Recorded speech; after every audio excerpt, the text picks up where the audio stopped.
some examples from exercise 3.4. So question number 1. Here it is given that ray YA is bisector of angle XYZ and these two are perpendiculars. So here AX is 2 centimeter. We have to find out AZ.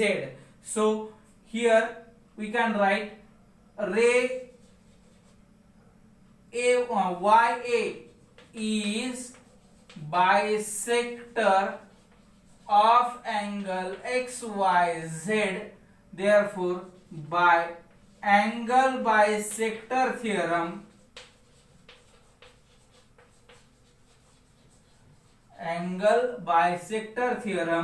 segment AX congruent segment AZ. Therefore, here we can write length AX is equal to length AZ.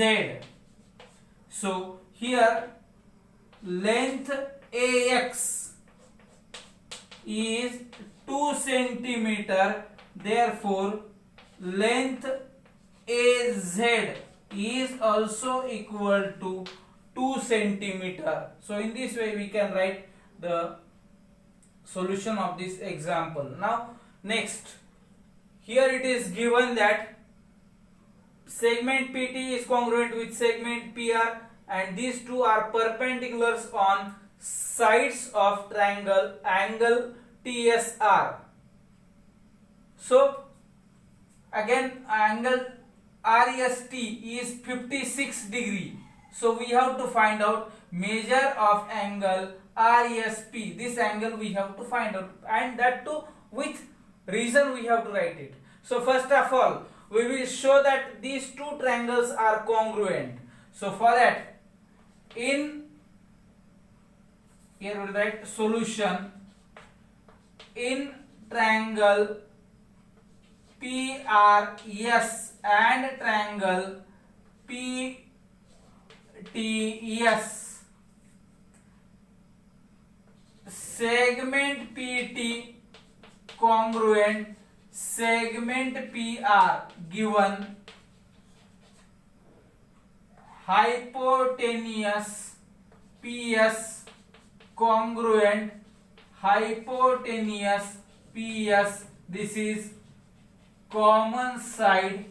Therefore, triangle PRS congruent triangle PTS by hypotenuse side test. hypotenuse side test ने हे दोन triangle congruent झाले. मग हे दोन angle congruent होतील. मग angle PST congruent PSR congruent PST corresponding angle of congruent triangle. So measure of angle REST is equal to याला आपण इक्वेशन नंबर 1 लिहू. measure of angle REST is equal to RESP. measure of angle RESP plus measure of angle PST. But these two angles RESP and PST, these two angles are congruent. So here we can write measure of angle RESP plus measure of angle RESP, and this is 56 degree. So to measure of angle RESP is equal to 56 degree, and 56 upon 2 is equal to measure of angle RESP, that is 28 degree is equal to measure of angle RESP. Lastly, we can write it properly as measure of angle RSP is equal to 28 degree. Here we used second part of angle bisector theorem. यामध्ये आपण angle bisector theorem मधला second part वापरलेला आहे. Now this is example number 3 in which the triangle is there and the measure of all the three sides are given. So we have to find out here the greatest angle and the smallest angle. मग त्यासाठी पहिल्यांदा आपण हे measurements compare करू. सर्वात मोठी लांबी आहे 12 centimetre. 12 centimetre is greater than 10 centimetre is greater than 8 centimetre. सर्वात मोठी बाजू अगोदर, त्यानंतर त्यापेक्षा लहान याप्रमाणे. मग therefore here we can write segment. आता 12 सेंटीमीटर असणारा सेगमेंट आहे QR. Segment QR greater than segment PQ greater than segment PR. हे आपण डिसेंडिंग ऑर्डर लावली. यानंतर आता या ठिकाणी सर्वात मोठी बाजू आहे QR. मग सर्वात मोठी बाजू जर QR असेल तर त्याच्या समोरचा कोन हा सर्वात मोठा येईल. मग या ठिकाणी लिहिता येईल therefore measure of angle P is greater than. आता PQ च्या समोरचा कोन येईल R. मग measure of angle R is greater than PR च्या समोरचा कोन येईल Q. मग यावरून आपल्या लक्षात येईल सर्वात मोठा कोन P आहे, सर्वात लहान कोन Q आहे. मग या ठिकाणी लिहिता येईल greatest angle, that is angle P आणि स्मॉलेस्ट अँगल हा अँगल Q. त्याच पद्धतीने इकडं बरोबर याच्या उलट आहे. इथं बाजू दिलेल्या होत्या, या इथं कोन दिलेले आहेत. इथं आपण कोणांचं कंपॅरिझन केलं, या इथं बाजूंचं कंपॅरिझन होणार आहे. मग यासाठी पहिल्यांदा आपल्याला हा तिसरा कोन काढून घेणे आहे. मग in triangle FAN measure of angle F plus measure of angle A plus measure of angle N is equal to 180. F is 80 plus A is 40 plus measure of angle N is equal to 180. So measure of 120 plus measure of angle N is equal to 180. Measure of angle N is equal to 180 minus 120, that is measure of angle N is equal to 60 degree.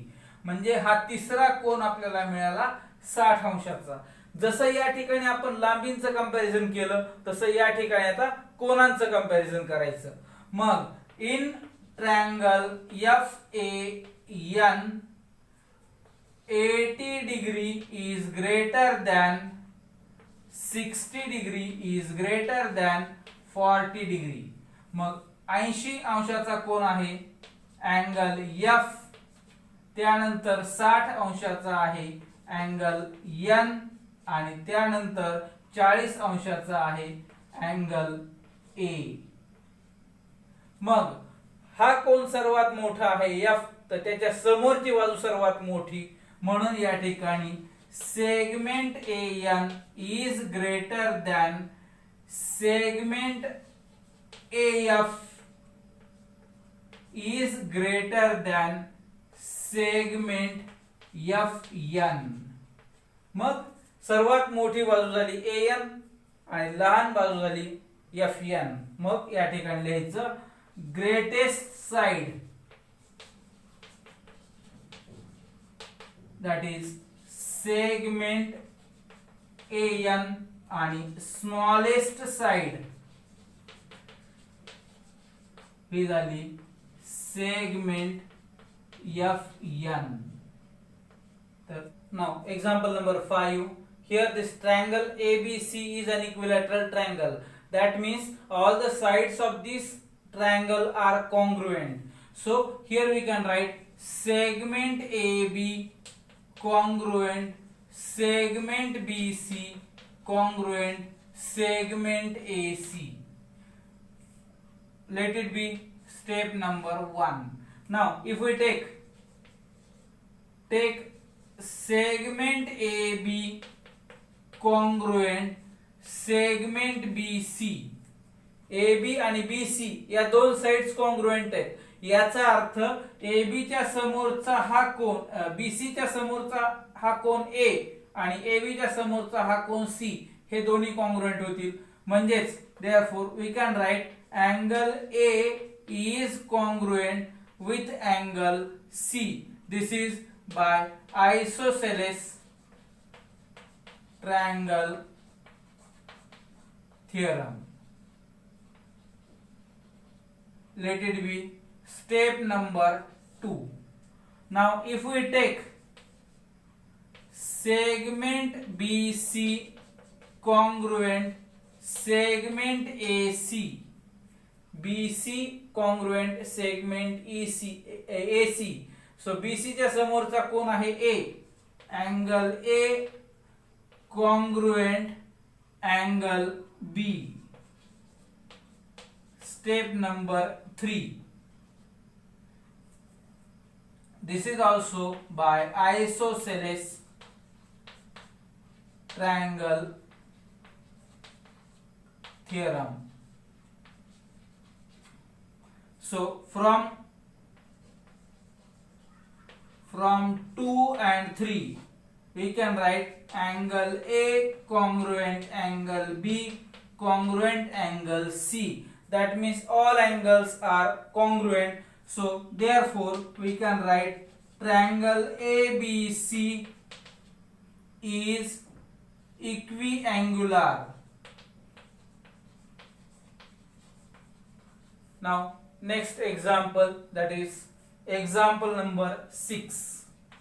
Here ray AD is bisector of angle BAC and at the same time ray AD is perpendicular to BC. This is given. Now we have to prove that triangle ABC is an isosceles triangle. That means we have to prove that AB is congruent with AC. So for that we have to show that these two triangles are congruent. So in triangle ABD and triangle ACD, angle BAD congruent angle CAD. This is given. हे दोन कोन सारखे आहेत हे दिलेलंच आहे आपल्याला bisector म्हणून. मग angle ADB congruent angle ADC both 90 degree आणि segment AD congruent segment AD. This is common side. Therefore triangle ABD congruent triangle ACD by ASA test. ASA test. मग यावरून आपण घेऊ शकतो segment AB congruent segment AC, corresponding sides of congruent triangles. मग in triangle ABC segment AB congruent segment AC. जर हा triangle ABC घेतला आणि त्यामध्ये AB आणि AC कॉन्ग्रुएंट आहेत तर हा ट्रायंगल ABC हा आयसोसेलेस ट्रायंगल झाला. Therefore we can write triangle ABC is an isosceles triangle. Now example number 7. here in the figure it is shown that PQ is congruent with PR, and we have to prove that segment PS is greater than segment PQ. PS is greater than PQ. म्हणजेच या ठिकाणी ही जर बाजू मोठी दाखवायची असेल तर याच्या समोरचा हा कोन Q हा याच्या समोरच्या कोनाच्या पेक्षा मोठा दाखवावा लागेल. मग प्रूफ मध्ये in triangle PQR segment PQ congruent segment PR. Therefore, we can write angle PQR congruent angle PRQ. Therefore, याचं कारण लिहिता येईल आपल्याला isosceles triangle theorem. Isosceles triangle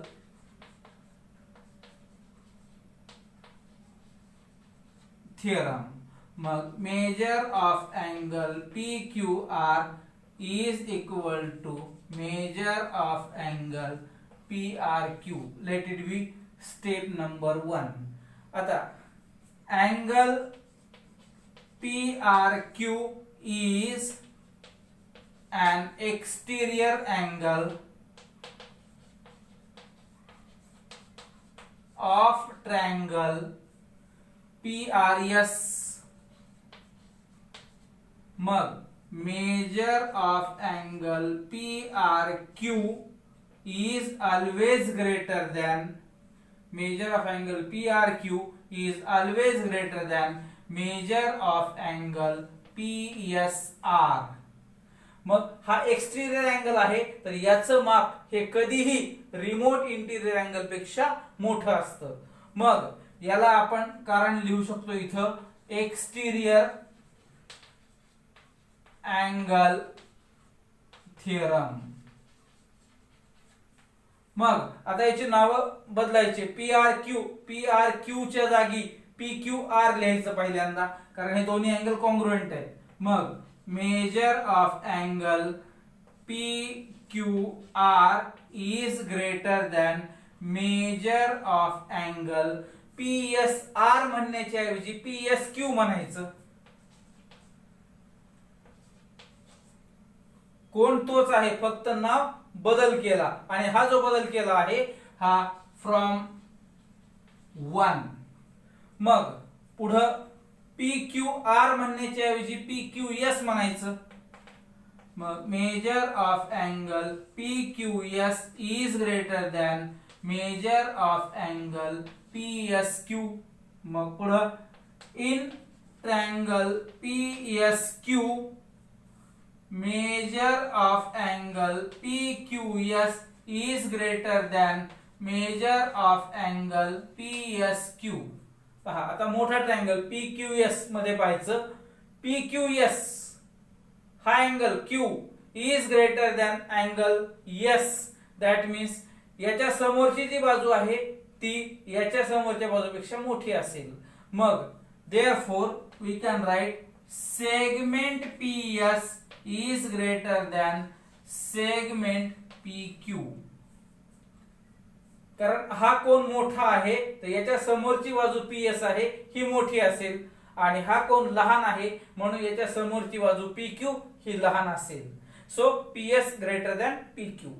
यानंतर पुढं हे दोन्ही परपेंडिक्युलर्स आहेत AD आणि BE. त्यानंतर सेगमेंट AE हा segment AE congruent segment BD दिलेला आहे. मग प्रूफ या ठिकाणी प्रूव्ह करायचं आहे segment AD congruent segment BE. या ठिकाणी एक सूत्र लक्षात ठेवायचं, कधीही जे सेगमेंट कॉन्ग्रुएंट दाखवायचे आहेत ते ज्या ट्रायंगल मध्ये आहेत ते दोन ट्रायंगल कॉन्ग्रुएंट दाखवायचे. मग हा AD आणि BE तर AD हा ADB मध्ये आहे आणि BE हा AEB मध्ये आहे. मग in triangle ADB and triangle BEA correspondence नुसार नाव लिहिलं आहे. मग सेगमेंट AE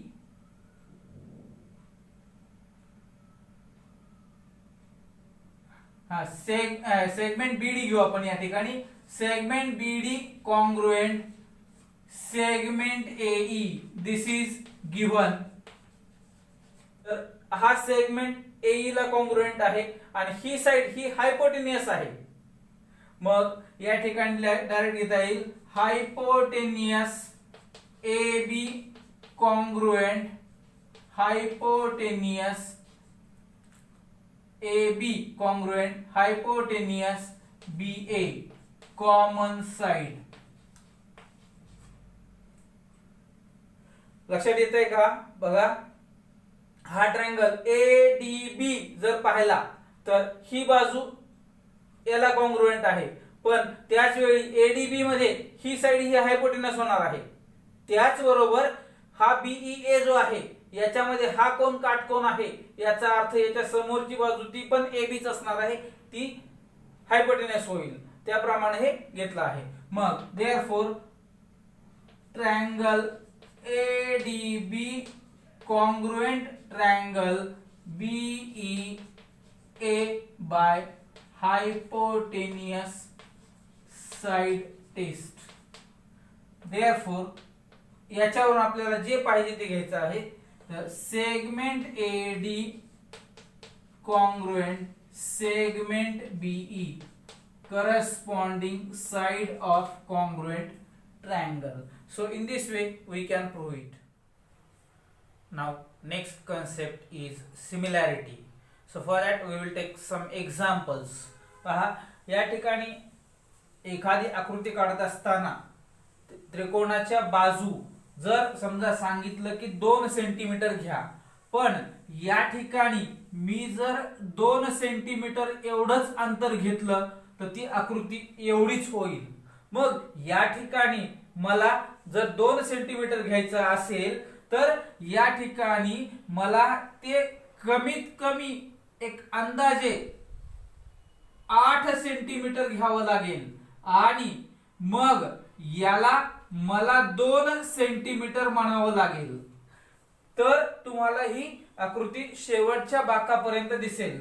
मग या ठिकाणी खरं अंतर हे 2 सेंटीमीटर आहे, पण या ठिकाणी घेताना मी 8 सेंटीमीटर घेतलं आणि त्याला 2 सेंटीमीटर म्हणतो आहे. याचा अर्थ या ठिकाणी मूळ आकृतीच्या चौपट मोठी आकृती मी तयार करायलो आहे. याचा अर्थ या ठिकाणी तयार होणारा जो काही त्रिकोण आहे तो चौपट मोठा असेल, तुमच्या आकृतीपेक्षा चौपट मोठा त्रिकोण तयार होईल. तर या ठिकाणी मी जी आकृती काढतो आहे ही सिमिलर फिगर आहे, म्हणजे तुम्ही जी आकृती काढता आहात त्यासारखी दिसणारी ही आकृती असेल. दुसरं उदाहरण आपल्याला घेता येईल ते म्हणजे एखादी कोणतीही वास्तू आणि त्याचा छोटा फोटो या दोन्ही प्रमाणात असतात, म्हणजेच त्याला आपण सिमिलर फिगर म्हणतो. किंवा तुम्ही स्वतः आणि तुमचा एक छोटा photo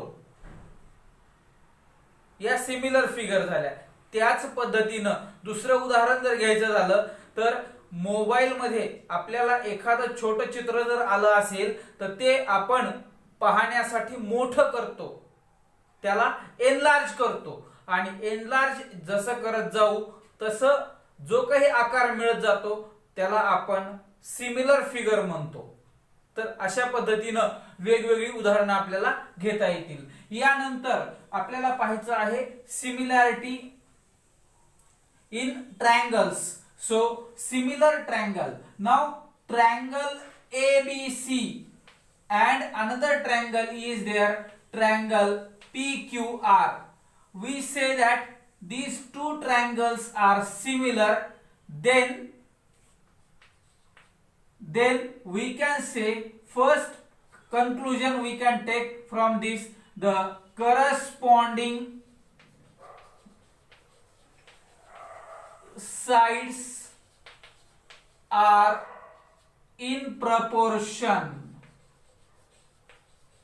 We can say the same statement in other words, the ratio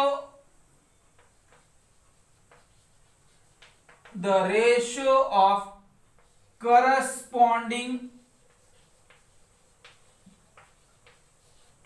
sides are equal.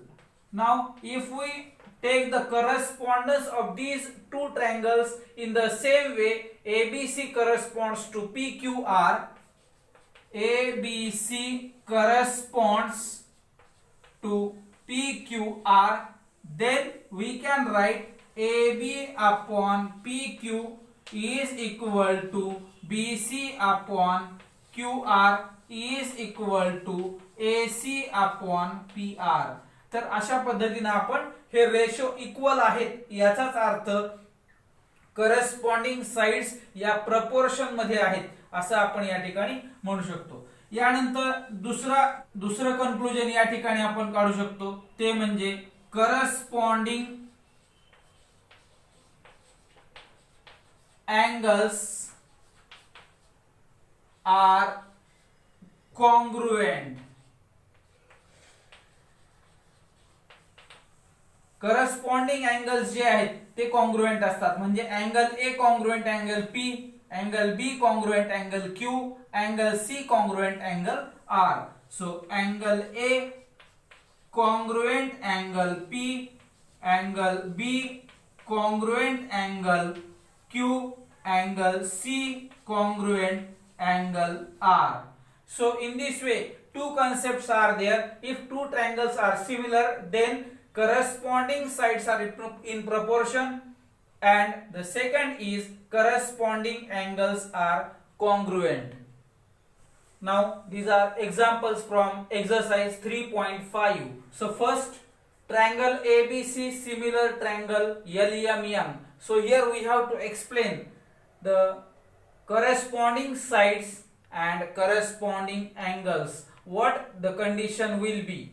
So if the triangles are similar, then we say that corresponding sides are in proportion. The corresponding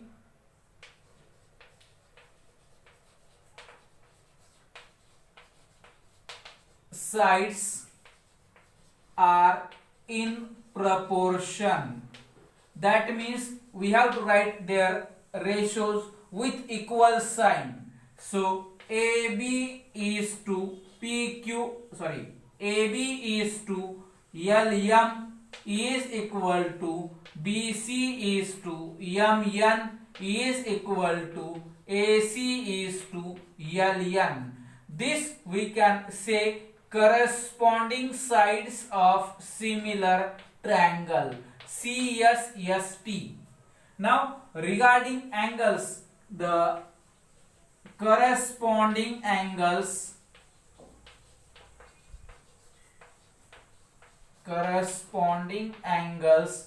are congruent. मग angle A congruent angle L, angle B congruent angle M, angle C congruent angle N, and for this we can write corresponding angles of similar triangle, CAST. तर अशा पद्धतीने आपण corresponding साइड्सच्या जोड्या लिहू शकतो आणि corresponding अँगल्सच्या जोड्या लिहू शकतो. यानंतर पुढचं उदाहरण, या ठिकाणी सर्व साइड्स दिलेले आहेत, याचा अर्थ हे गणित करस्पॉन्डिंग साइड्सशी रिलेटेड आहे. मग here we can write triangle XYZ similar triangle PQR. Therefore we can write XY is to PQ is equal to YZ is to QR is equal to XZ is to PR. So here we can write corresponding sides of similar triangle. अशा पद्धतीने याला लिहू शकतो. यानंतर याच्यामध्ये जेवढ्या काही किमती दिल्या आहेत तेवढ्या सगळ्या किमती ठेवायच्या. XY 4, PQ 8, YZ 6, QR बरोबर XZ 5 आणि PR या ठिकाणी मग एक जो रेशो पूर्ण दिलेला आहे तो रेशो आणि जी किंमत काढायची आहे त्यापैकी एक रेशो अशा पद्धतीने वापरायचं. मग take 4:8 is equal to 6:QR. 4 multiplied by QR is equal to 6 multiplied by 8.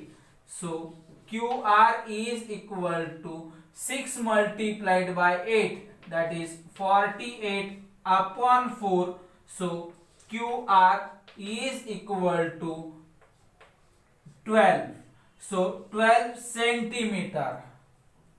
Next, आता हा रेशो आणि हा रेशो वापरायचा.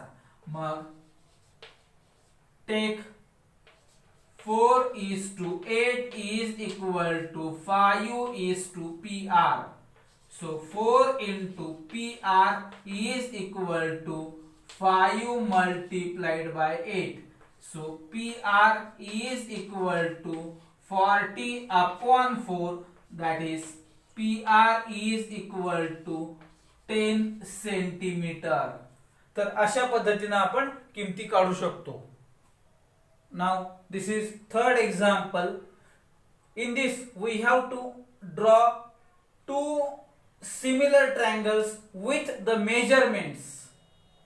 मग या ठिकाणी हा एक त्रिकोण आपण काढलेला आहे. या त्रिकोणामध्ये तिन्ही कोणांची माप, एकाचं 60, एकाचं 80 आणि तिसऱ्याचं 40. त्यानंतर बाजूंची लांबी 2 सेंटीमीटर, 3 सेंटीमीटर, 4 सेंटीमीटर अशी घेतलेली आहे. आता याचा जो काही आपण सिमिलर ट्रायंगल काढणार आहोत, कितीही मोठा काढणार जरी असलो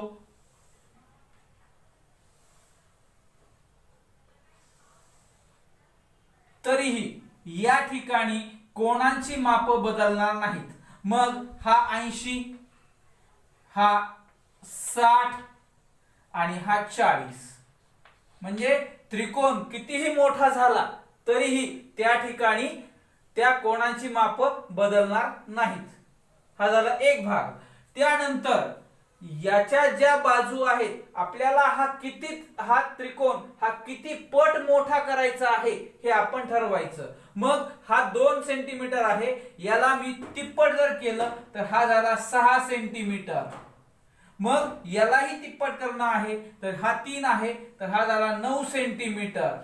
आणि ही 4 सेंटीमीटर बाजू आहे तर याची तिप्पट 12 सेंटीमीटर. म्हणजे अशा पद्धतीने आपल्याला हा त्रिकोण सिमिलर ट्रायंगल काढता येईल. मग याला नाव देऊ आपण L, M आणि N. मग याला आपल्याला आयडेंटिकल मार्क्स न दाखवायचं आहे, तर याला इथं एक रेष दाखवली तर इथं आपण एक रेष दाखवू. म्हणजेच थोडक्यात या दोन बाजूंचा संबंध आहे हे सांगण्यासाठी. ह्या कॉन्ग्रुएंट नाहीत, पण या दोन बाजूंचा संबंध आहे. या ठिकाणी 2 रेषा, तसंच या ठिकाणी 3 रेषा ओढल्या तर इथं 3 रेषा, म्हणजेच त्यांचा संबंध आपण दाखवला. त्याचबरोबर हा कोण 80 आहे तर हा कोण 80 आहे. तर या ठिकाणी आपण शेवटी अजून एकदा लिहू, triangle ABC similar triangle LMN. तर AB is to LM is equal to BC is to MN is equal to AC is to LN. Corresponding sides of similar triangle. आणि angle A congruent angle L, angle B congruent angle M, angle C congruent angle N. So these are corresponding angles of similar triangle.